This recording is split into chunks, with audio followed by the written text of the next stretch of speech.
लड़की असल में बहुत गरीब खानदान से आती थी, लेकिन जब भी वो कपड़े खरीदने जाती सिर्फ महंगे कपड़े ही चुनती थी। और इसकी वजह यह थी कि उसकी सौतेली माँ बहुत अमीर थी। लड़की जो भी फरमाइश करती सौतेली माँ बिना किसी शर्त के मान लेती। और जैसा लड़की ने सोचा था, जब सौतेली माँ ने 2000 युआन की ड्रेस देखी तो उसने बिना हिचक हामी भर दी।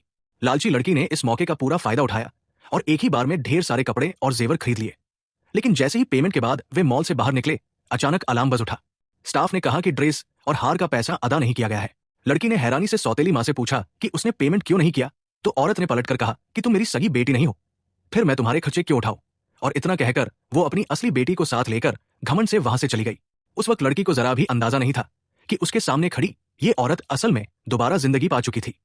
पिछली जिंदगी में जब ये लड़की इम्तिहान की तैयारी कर रही थी, वो अचानक उस औरत के घर रहने आ गई थी।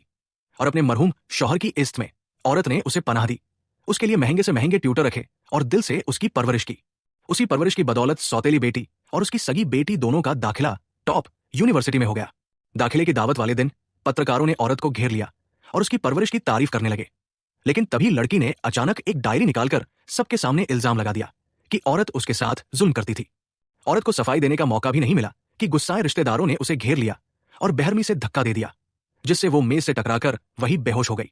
जब उसने दोबारा आंखें खोली तो वो 1 साल पीछे लौट चुकी थी, ठीक उसी दिन जब सौतेली बेटी उसके घर आने वाली थी। और बिन बुलाए आई उस लड़की को देखकर औरत का दिल गुस्से से भर उठा। अब जब खुदा ने उसे दूसरा मौका दिया था तो उसने कसम खाई कि इस बार वो सौतेली बेटी को उसकी करनी की पूरी कीमत चुकवाएगी। आगे क्या होगा जानने के लिए मुझे सब्सक्राइब करें।